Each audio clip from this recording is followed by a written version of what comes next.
The rise of apostasy. People are leaving Islam at unprecedented rates. The narrative of Islam being the fastest growing religion is no longer true. The Muslim community is now in damage control from this new threat. Dr. Bilal Phillips, in a recent Friday sermon, openly has warned the Muslim community that apostasy will come like a tsunami.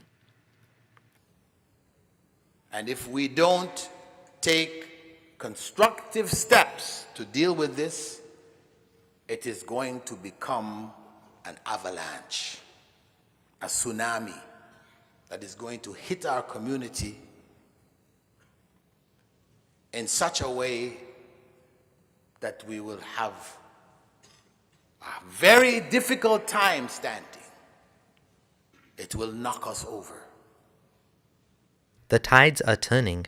In real life, I know many people who have left Islam, but the majority cannot come out publicly due to family pressure, social pressure, and community pressure. The number of ex-Muslims who are out is still a very small number.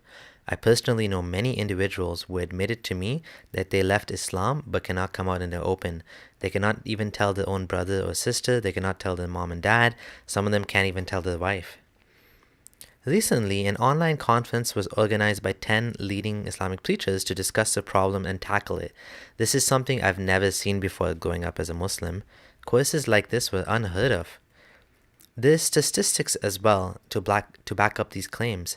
Bashir Muhammad, senior researcher at Pew, has stated that 23% of American Muslims no longer identify as Muslim. This means that as many people are leaving Islam as converting to it right now. For Christianity, which has gone through a reform long ago, it's a net loss, with more people leaving it than converting to it.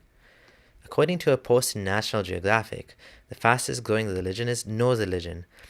The religiously unaffiliated, called nuns, are growing significantly. They're the second largest religious group in North America and most of Europe. In the United States, nuns make up almost a quarter of the population. Now, even though this isn't usually advertised, Muslim scholars and imams know this to be the case. Muslim scholars are usually at the forefront of seeing this happen because parents will come and complain that the child is not religious or even doesn't believe any longer. Some trusted scholarly individual will usually be contacted by someone in the community seeking help for their family member. Let's listen to Bilal Phillips talk about this major issue. Brothers and sisters, in today's khutbah, I would like to stress two main points, which I have seen with my own eyes and heard with my own ears. The consequence of failing to achieve. The Muslim community here, in a minority circumstance, is a high-risk community.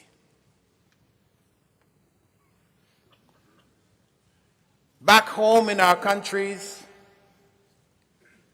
where people grow up practicing Islam as a culture, as tradition, everybody conforms because of the pressure of the community, the relatives, etc. It is rare that you would find back home a young man or a young woman addressing their parents, their family, and telling them, I don't believe in Allah. I don't believe that Muhammad sallallahu alaihi wasallam was a messenger of Allah. I don't believe that the Quran is a book of revelation. That is unthinkable. That is the unthinkable back home. But here in Canada, it is happening. It is happening continuously. You may not find it coming from small children, young children, but it is happening at different stages of adulthood, early adulthood, teenage. It is happening. Because our young ones, our children, are at risk. Their faith is being challenged in the society, and particularly in the schools, in the institutions of education. This is where their faith is challenged.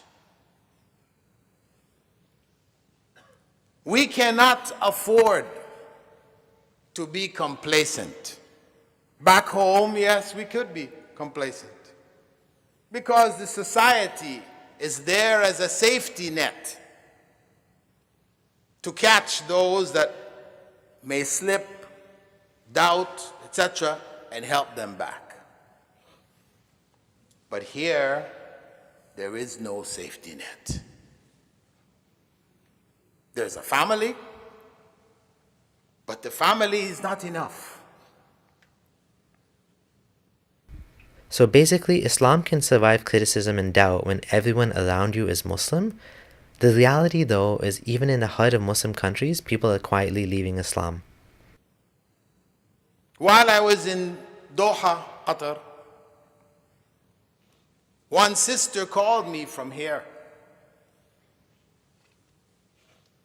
from a religious practicing family, Islamically active. She said, my son memorized the Quran at the age of 10. Alhamdulillah. He memorized the Quran at the age of 10. And he went for Umrah. We took him for Hajj. Praise, fast, everything. But at the age of 15, 5 years later, she's calling. She said he came home and told us that he doesn't believe in Allah.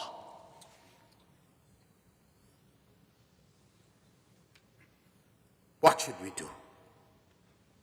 We have other young children in the house. Should we kick him out? Because he could possibly affect the rest of the family members. The younger ones, he could infect them. This is a disease. What should I do?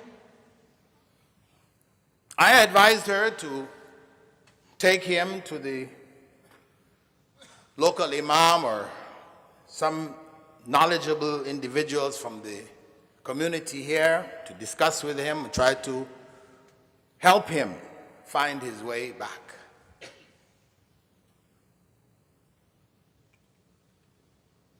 It's a tragic situation. Kicking out a 15-year-old because he left Islam? Wow. And a few days ago, I met with another young man from our community who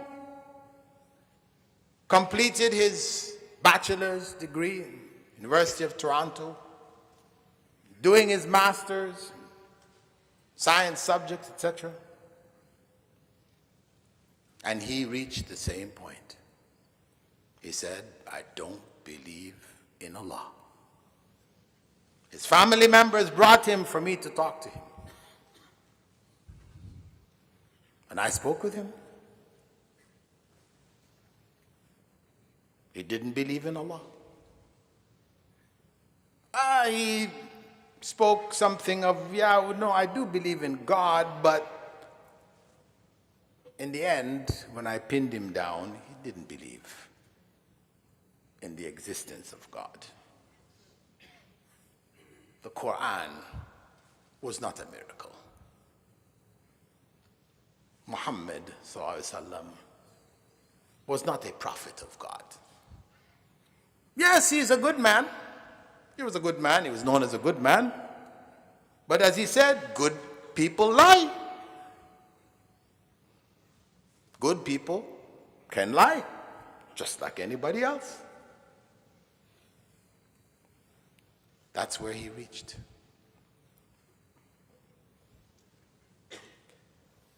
The issue is, this could happen to any of you.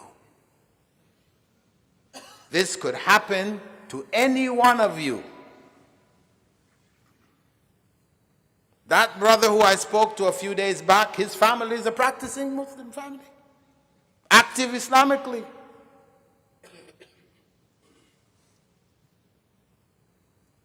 And the one who called me from here, same thing.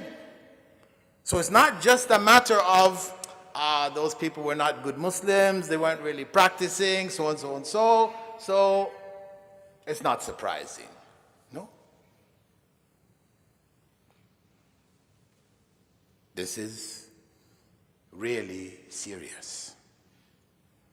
This is something that we all face. All of us who have children who are going to these institutions. And you never know when it can happen. I remember when I was here in 2012, the same thing. Another family told me, here our daughter, she doesn't want to pray. She's going to university now, she wants to take off her hijab. But, this was an active, practicing family. When I spoke to the young lady, she said, actually, I had stopped praying from way back. Mom didn't realize it. She would pray on some occasions, but as establishing the prayer, it was gone. Belief was gone. She was just maintaining a front for her mother. These stories are typical. Everybody knows someone was left Islam now, at least one person in the circle of friends or family, even from religious families. Nobody is safe. Now, the next issue. Preachers even go out of the way to warn Muslims that studying Islam in Western academia can cause one to lose their faith. Let's listen to what Noman Ali Khan has to say about what happened to his friend. For example, I know brothers that, their intention was they're going to study Islam in the Muslim world, and then they're going to come here and they're going to do PhDs in Islamic studies in different universities, things like that. And they got into one such program. For example, I have a friend who's in Harvard at the Islamic Studies program. And I met him, he was getting his master's, then he was going to get into his PhD, again, Islamic studies. He's not even done with his master's. I went to Boston and I was hanging out with him, and what does he tell me? He says, man, after the 2 semesters, I lost my faith. And the only way I can actually continue my studies is that I stop thinking about it. Because if I think about it, I can't keep my iman anymore. It's gone. Yasir Qadhi talks about how he personally got shubhat, doubts, that he wasn't able to resolve studying Islam at Yale, doubts related to the history of Islam. I was one of the first people that doing a PhD from an Ivy League. Now I have 10 years in Medina. Still don't know anybody who's done something like this. And I'm being honest with you. You're all tulabul ilm and have studied Islamic sciences. Wallahi, I'll be honest with you. The shubuhat that I was exposed to at Yale, some of them I still don't have answers for. The reason why many of our ulama are so scared to go into these fields is because they are not qualified to answer every single shubha. So there's an element of truth. Like, you don't throw your son or daughter in the water when they don't know how to swim. When my teachers at Medina found out I'm going to Yale, they expressed their concerns to me. You're going to go there, they're going to do this, they're going to do that. Many of them. And of course, I realized this is the way forward for me personally. Alhamdulillah, one or two very forward-minded, very open-minded of my mentors, they appreciated this. They wanted me to go. Alhamdulillah. But honestly, it was not easy because I jumped into the deep end and I did Islamic studies and early Islamic studies. And when you do that type of stuff, your brain really is scrambled completely. And you can, and the type of talk you just heard me give, I would never have given it in the Medina phase. It's not going to come because what the Western education does is it historicizes, contextualizes. It forces you to rethink. You know, Medina, Azhar, Malaysia, Islamabad will build a building for you. When you go to Harvard, Princeton, Yale, they will deconstruct the entire building, throw it all the way back down. It's going to be all blocks, back to Lego blocks. Then you have to figure out how am I going to reconstruct it myself. They're not even going to do it for you. Right? This is the reality of the Western education, that you are forced to think. And you realize that that building I inherited from Azhar or Medina is not a building that Allah revealed. It's a building that is constructed over centuries. Did you hear what he said? Constructed over several centuries. Watch the latest video by Sharif Gaber called What You Don't Know About the Quran to see the type of arguments that are studied in these universities. And so what has happened, and I've seen this myself, many, not Medina or Azhar graduates, but many practicing Muslims have gone into these programs and come out either agnostic or preaching a version of Islam that I find very unpalatable, if you understand what I'm saying. Okay. Why is it? They didn't go in wanting to become like this, but they felt they have enough tools to be able to deal with the shubuhat, and they didn't. Muslim scholars purposely avoid talking about controversy and doubtful incidents. No emphasis is placed on issues like how the Quran was not written until long after Muhammad's death, or how there were huge disagreements over who would rule next. A lot of the Arab tribes that were supposedly united under Muhammad apostatized at his death, and the later wars were fought to bring them back in line. The vast majority of Muslims are unaware of the holes in the religion. Not only that, even most Muslim scholars are unaware of these holes. And the reality that we have in our times demonstrates this. You have the most intelligent people in the world, by and large, denying God's existence. Most scientists in the world are agnostic and atheist.